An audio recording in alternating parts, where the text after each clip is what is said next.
Job is considered a prophet in Islam and is mentioned in the Quran. Job's story in Islam is parallel to the Hebrew Bible story. Although the main emphasis is on Job remaining steadfast to God, there is no mention of Job's discussions with friends in the Quranic text. But later Muslim literature states that Job had brothers, who argued with the man about the cause of his affliction. Some Muslim commentators also spoke of Job as being the ancestor of the Romans. Islamic literature also comments on Job's time and place of prophetic ministry, saying that he came after Joseph in the prophetic series and that he preached to his own people rather than being sent to a specified community. Tradition further recounts that Job will be the leader in heaven of the group of those who patiently endured. In the Quran, Ayyub is first mentioned in the Quran in the following verse. We have sent the inspiration, as we sent it to Noah and the messengers after him. We sent inspiration to Abraham, Ishmael, Isaac, Jacob and the tribes, to Jesus, Job, Jonah, Aaron, and Solomon, and to David we gave the Psalms.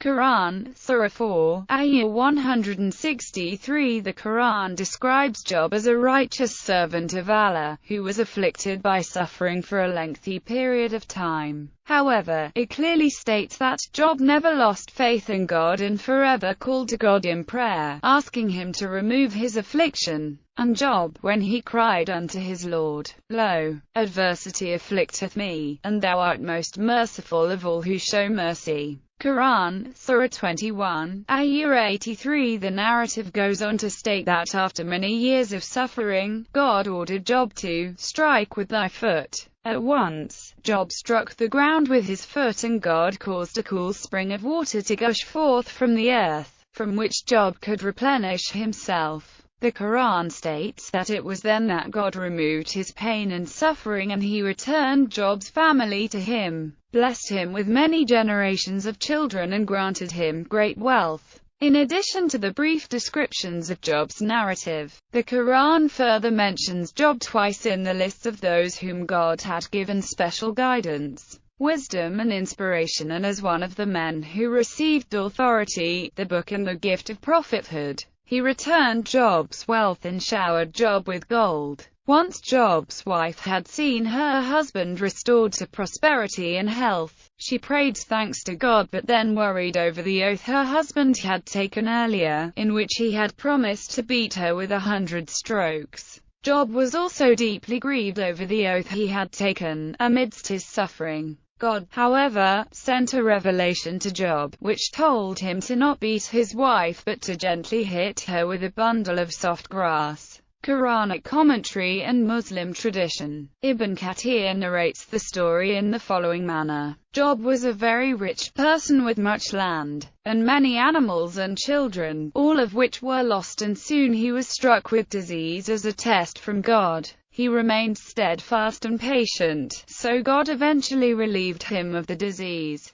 Job's lineage was an important field of study for many of the early Islamic scholars. A prevalent belief among early commentators was that Job descended from the line of Esau, the son of Ishak. Although various commentators gave different genealogies relating to Job, all of them traced his ancestry to Abraham through Isaac's son Esau. Those scholars who traced Job's lineage back to Abraham did so by using the following Quranic verse as the basis for their view. That was the reasoning about us which we gave to Abraham against his people. We raise whom we will in degree, for thy Lord is full of wisdom and knowledge. We bestowed upon him Abraham, Isaac and Jacob, all we guided, and before him we guided Noah, and among his progeny David, Solomon, Job, Joseph, Moses, and Aaron. Thus do we reward those who do good. Muslim historical literature fleshes out Job's story and describes him as being a late descendant of the patriarch Noah. Similar to the Hebrew Bible narrative, Ibn Kathir mentions that Satan heard the angels of God speak of Job as being the most faithful man of his generation.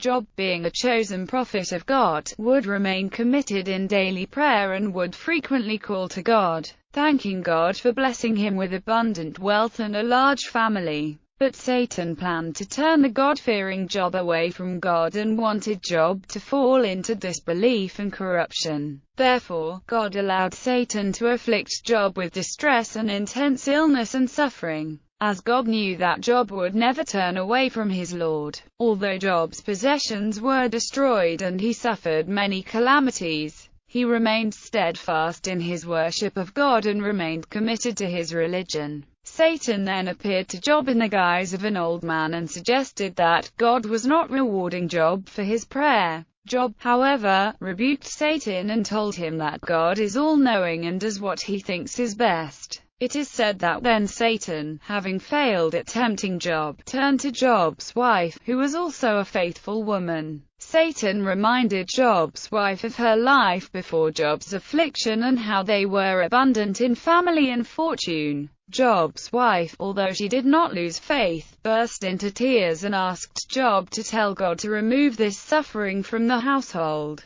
Job, in his misery, rebuked his wife and told her that this suffering had been for a relatively short period of time without thinking, told her that he would beat her with 100 strokes for complaining. Ayub's cave, the entrance to the cave where Prophet Ayyub went through his ordeal with illness, Urfa, southeast Turkey. A panoramic view of the Prophet Ayyub complex. Bibliography. Quran references Job's prophecy. 4-163, 6-84. Trial and patience. 21-83, 21-84, 38-41, 38-42, 38-43, 38-44. Further reading Ibn Kathir, Bidayah Warel Nihaya, I, 220-225, Tafsir on 21 and 37, Tabari, I, 361-364.